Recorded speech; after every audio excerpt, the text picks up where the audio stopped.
Fraud, bribery, and corruption investigations internationally are becoming incredibly complex, but mishandling these events can cause reputational damage or worse, criminal liability.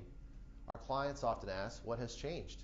Has enforcement simply started to enforce?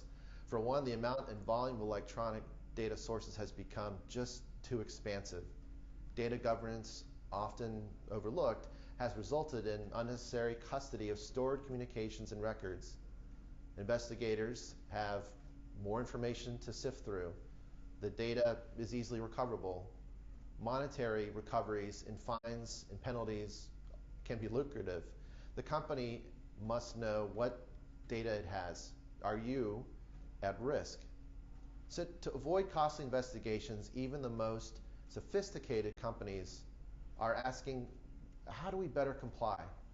What do we need to have? Where is our business intelligence?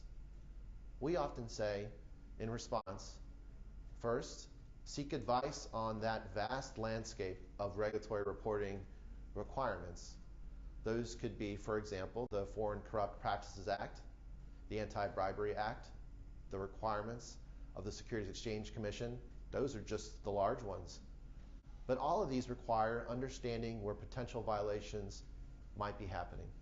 It may be in financial transactions, commissions paid to third parties, or illegal employee activities. I'd say secondly, keep only what you must, disposition what you don't need. Important data must be preserved, and you have to follow data privacy protocols if you're moving data from one country to another. But corporate data is also employees' personal information. That's your data, and that could be emails or text messages between employees, third parties. It's important to preserve this data, but I'd also say it's important to treat it as a corporate asset.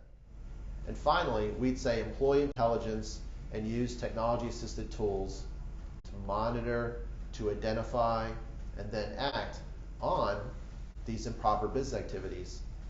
Data analytics is becoming a very critical component in conducting any investigation, whether that's looking for fraud, conducting a compliance review, and searching emails and social media inquiries may be critical to knowing what risks your company is facing.